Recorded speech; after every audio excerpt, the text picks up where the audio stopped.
100 शब्द प्रति मिनट की गति से डिक्टेशन स्टार्ट होगा 5 सेकंड के बाद।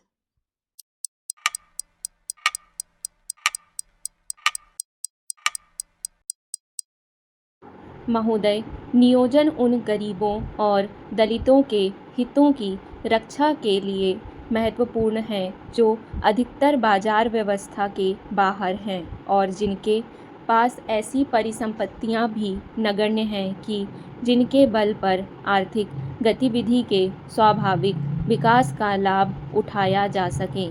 पिछड़े, पहाड़ी और दूरदराज के क्षेत्रों के विकास एवं उनको आर्थिक गतिविधियों की मुख्य धारा से जोड़ने का काम केवल बाजार के ऊपर नहीं छोड़ा जा सकता है और इसके लिए नियोजित प्रयास करने होंगे। पर्यावरण, वन एवं परिस्थिति की रक्षा और दुर्लभ खनिजों जैसे दुर्लभ संसाधनों, भूमि और जल के उपयोग के संदर्भ में बाजार अपेक्षित भूमिका नहीं निभा सकता। इन क्षेत्रों में एक दीर्घकालीन परिप्रेक्ष्य की आवश्यकता और इसके लिए नियोजन आवश्यक है। ऊर्जा, परिवहन, संचार और सिंचाई जैसे विकास की प्रक्रिया को स्थायी संबल देने वाले आधारित ढांचे को सशक्त बनाना एक ऐसा दूसरा क्षेत्र है जिसमें नियोजन की भूमिका महत्वपूर्ण है। इन क्षेत्रों में निवेश में निजी क्षेत्र की भागीदारी में अनुमानित वृद्धि से नियोजन की महत्वपूर्ण आवश्यकता किसी प्रकार कम नहीं होती। अतः आज के उभरते परिप्रेक्ष्य में नियोजन और बाजार के तंत्र में इस प्रकार परस्पर संतुलन बिठाने की आवश्यकता है कि दोनों एक दूसरे के पूरक हों। सार्वजनिक क्षेत्र निवेश के लिए नियोजन भी कुछ नियमित नियोजन की तरह विशद होना चाहिए। शेष पद्धति के लिए यह सांकेतिक हो सकता है जिसमें मोटे तौर पर उन दिशाओं का उल्लेख हो कि जिनकी ओर अर्थव्यवस्था को अग्रसर होना चाहिए। इसके विरुद्ध समूची अर्थव्यवस्था के लिए मध्यावधि के अनुमानों की उपयुक्त सूचना प्रणालियों, कमजोर एवं दृढ़ता वाले क्षेत्रों के संकेतों और वांछित लक्ष्यों की प्राप्ति के लिए सटीक नीतियों सहित भविष्य की परिकल्पना उपलब्ध होगी। इससे सरकार, किसानों, श्रमिक संगठनों एवं उद्योग जैसे विकास की प्रक्रिया में सामाजिक भागीदारों के बीच व्यवस्था में एक सीमा तक आम सहमति भी बन सकेगी। मेरे विचार से आज प्रश्न यह नहीं है कि हम बाजार व्यवस्था अथवा नियोजन में से किसको चुनें। महत्वपूर्ण प्रश्न यह है कि विकेंद्रीकृत ढांचे के जनसामान्य के धरातल से लेकर ऊपर तक किस प्रकार सुदृढ़ बनाया जाए।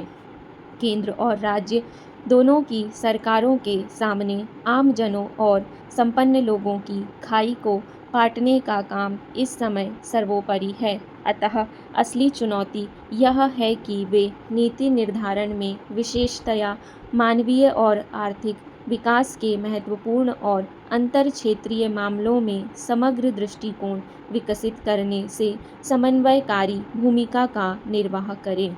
राज्य सरकारों और पंचायत राज संस्थाओं को इस विषय पर गंभीरता और गहराई से ध्यान देना होगा। साक्षरता और परिवार कल्याण के दो महत्वपूर्ण क्षेत्रों के संदर्भ में उदाहरण देकर मैं अपना आशय स्पष्ट करना चाहता हूँ। प्रौढ़ साक्षरता कार्यक्रमों को हाल ही तक केवल सरकार का दायित्व माना जाता था, पहले केरल में और अब देश के और आर्थिक पिछड़े क्षेत्रों में संपूर्ण साक्षरता के लिए चलाए गए व्यापक क्षेत्र विशिष्ट तथा समयबद्ध अभियानों की सफलता ने हमारे अंदर निरक्षरता को वर्तमान योजना में समाप्त करने का विश्वास उत्पन्न किया है।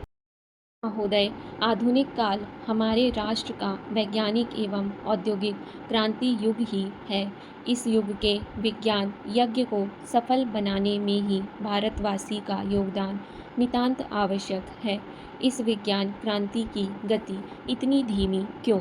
105 करोड़ की जनसंख्या वाले देश के लाखों वैज्ञानिक, यांत्रिक वैज्ञानिक एवं तकनीकी कर्मियों की शक्ति विश्व में तृतीय आंकी जाती है। पर खेद है कि नोबेल पुरस्कार एवं अन्य वैज्ञानिक एवं तकनीकी शोध पत्रों व तकनीकी अथवा वैज्ञानिक आविष्कारों की संख्या इतनी नगण्य क्यों? उत्तर स्पष्ट है कि विज्ञान हमारी जन चेतना में सांस्कृतिक चेतना न बन पाया। इसका एक यह भी कारण है कि विज्ञान का कार्य शिक्षा व प्रशिक्षण राष्ट्रभाषा अथवा प्रांतीय भाषा में न होकर अंग्रेजी भाषा में होगा। अतः इन वैज्ञानिकों का लाभ अंग्रेजी प्रधान देश उठाते हैं। प्रयोगात्मक कार्यों की असमर्थता के कारण हमारे यहाँ के वैज्ञानिक व अनुसंधानकर्ताओं के सैद्धांतिक अनुसंधान कार्यों को विदेशी कार्यान्वित कर लाभ उठाने में सक्षम हो जाते हैं। हिंदी के माध्यम से कार्य न होने पर सीधा लाभ हम उठा पाते। जर्मनी, चीन, जापान, रूस, फ्रांस को अपनी निजी भाषा का विशेष लाभ मिला व लगातार उसका वह लाभ उठा रहे हैं। वैज्ञानिक विकास औद्योगिक विकास की मूल सीढ़ी है। विज्ञान की आधुनिकतम उपलब्धियों का लाभ उच्च तकनीकी अनुसंधान एवं विकास के माध्यम से ही संभव हो सकता है। अतः राष्ट्र के सर्वांगीण विकास के लिए खेती, रक्षा, ऊर्जा, यातायात, उद्योग, पर्यावरण, स्वास्थ्य, विज्ञान, प्रौद्योगिकी, वस्तु विज्ञान, कंप्यूटर विज्ञान, अंतरिक्ष विज्ञान, चिकित्सा विज्ञान आदि क्षेत्रों में उच्च तकनीकी अनुसंधान व विकास निरंतर होते रहना नितांत आवश्यक है। इस दुर्गम कार्य के लिए हर नर नारी, चाहे युवा हो या प्रौढ़, कृषक हो या रक्षा सैनिक, जब एकजुट होकर भाग लेंगे तभी यह सर्वोच्च संकल्प पूर्ण हो सकेगा। अतः आवश्यक है इस हेतु एक ही संपर्क भाषा का माध्यम अपनाएं, अन्यथा एक समृद्धशाली व शक्ति संपन्न देश का सपना साकार न हो सकेगा और उच्च शिक्षा प्राप्त BE, MSc एवं PhD की उपाधियों से अलंकृत उच्च पदाधिकारी वर्ग ही इस विज्ञान की धरोहर को अपने मानसिक विलास का साधन बनाए बैठे रहने के अतिरिक्त कुछ भी न कर सकेंगे। वैज्ञानिक शोधकर्ता या आविष्कारक एक स्वप्न दृष्टा होता है, पर उसका स्वप्न साकार तो सहयोगी व शिक्षित कर्मियों के योगदान से ही संभव हो पाता है। बुद्धि विकास के अवसर किन्हीं कारणों से न मिल पाने के कारण ये कर्मी अपनी प्रतिभा का विकास हाथ के कार्यों में दक्षता से करते हैं। अतः इस हेतु यह आवश्यक है कि वैज्ञानिक व तकनीकी कर्मियों के बीच की संपर्क भाषा हिंदी अथवा प्रांतीय भाषा ही हो। हिंदी हो तो राष्ट्रीयता को बल मिलेगा व कर्मी वर्ग के लोग राष्ट्रीय स्तर के पद प्राप्त कर सकते हैं। डॉक्टर का सहायक कंपाउंडर कुछ वर्षों में डॉक्टर की प्रैक्टिस करने का लाइसेंस प्राप्त कर लेता है। वकील का सहायक वकील बन जाता है, पर वैज्ञानिक का सहायक वैज्ञानिक नहीं बन पाता। कारण संपर्क भाषा शिक्षण व शिक्षा माध्यम का हिंदी न हो पाना है। महोदय, उच्च तकनीकी अनुसंधान विकास में बहुमूल्य संयंत्रों की आवश्यकता होती है और इन संयंत्रों का रखरखाव कार्य मुख्यतः तकनीकी कर्मी के सहयोग से होता है। वैज्ञानिक न तो इस कार्य को करने में ही रुचि रखता है व इस कार्य को करना उसे अपमानजनक लगता है। यदि कोई वैज्ञानिक किन्हीं कारणों से ऐसा कार्य करने की क्षमता प्राप्त कर लेता है तो उसे शिक्षित टेक्नीशियन की संज्ञा दी जाती है। संयंत्रों के खराब हो जाने पर कम शिक्षित व प्रशिक्षित कर्मी उसे ठीक नहीं कर पाता। इस प्रकार करोड़ों की लागत के संयंत्र खराब घोषित कर दिए जाते हैं व उनके स्थान पर उससे अधिक लागत के संयंत्र खरीदने पड़ते हैं और यह क्रिया लगातार इसी प्रकार चल रही है और चलती रहेगी। इससे देश को निरंतर भारी आर्थिक हानि उठानी पड़ती है। यदि देश को विकास के चरम उत्कर्ष पर पहुंचाने का संकल्प है तो उसके लिए यह अत्यंत आवश्यक होगा कि इन बहुमूल्य संयंत्रों का हिंदी साहित्य अथवा प्रांतीय भाषा में तैयार हो। शिक्षण व प्रशिक्षण संस्थाओं में भी इन्हीं भाषाओं के द्वारा शिक्षा देनी होगी ताकि उच्च स्तरीय अनुसंधान एवं विकास कार्य अपने देश के हित में राष्ट्रभाषा में हो सके। उच्चतर स्तर पर विज्ञान की शिक्षा को हम दो धाराओं में विभाजित कर सकते हैं।